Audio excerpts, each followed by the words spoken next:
Alright guys, here's 10 gauge number 4.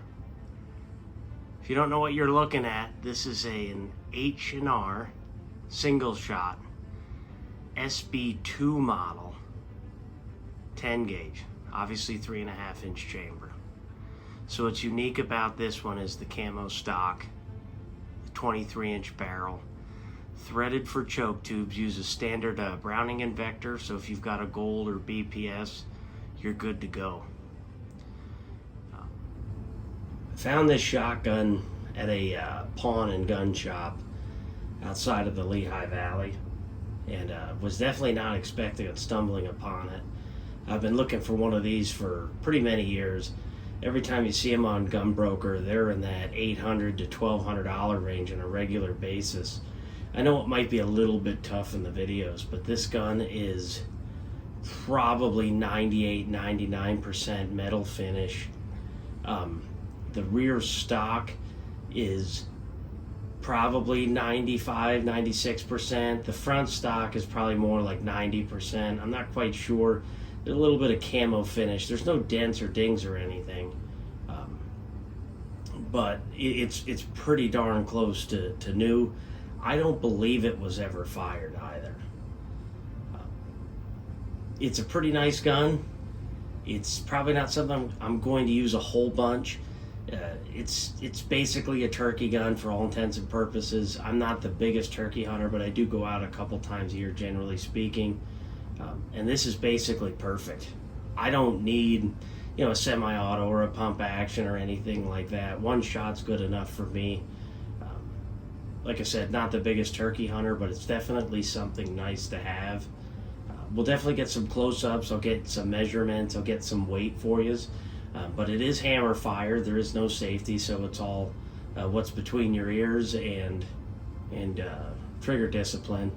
But it is a pretty nice gun. I wish they still made these things. I paid $425 out the door, I believe. I do not believe that I'll ever run into that deal again. I just got lucky.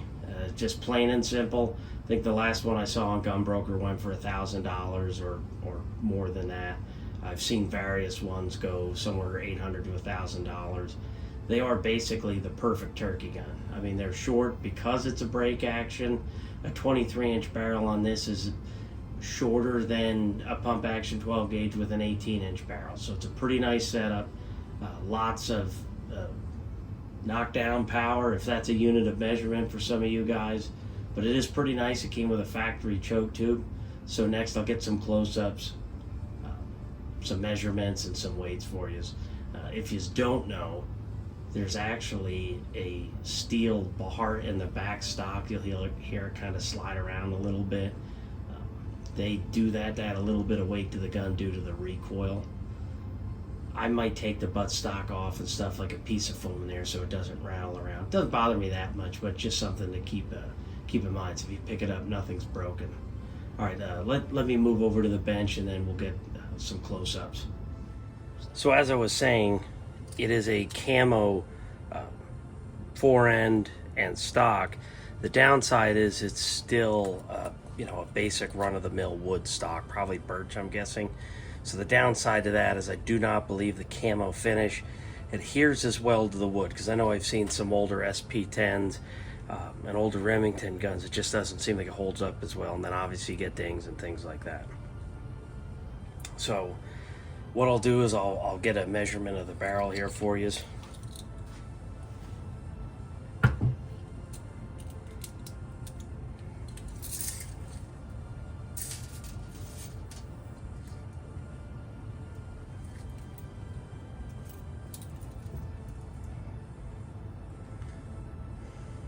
So it's 23 inches. Now let's get some weight. I'm gonna have to set this one to pounds, that's for sure. All right, nothing in the chamber, obviously. And it's nice and shiny. Also has an ejector on it, which is pretty cool. So I'm getting right about 9.2 pounds or so. It does feel quite a bit heavier than that. It's pretty tough to tell. It's such a short gun. I think it's a little bit deceiving, but knowing that they had to put a steel bar in the stock, I would assume that there's quite a bit, maybe there's not quite enough weight there, but you can,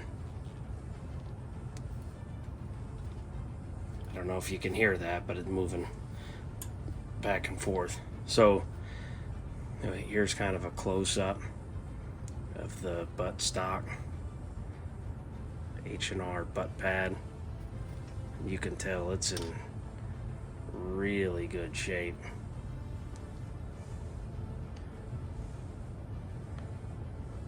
So it's a Pardner model SB2, 10 gauge 3.5 inch chamber. Good old Harrington and Richardson. Such a shame that they don't make these things anymore. There's still demand for them. They sell for 2 or 3 times what they used to when I was a kid.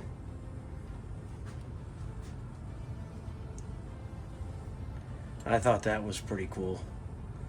Came factory with a New England Firearms SSB choke tube.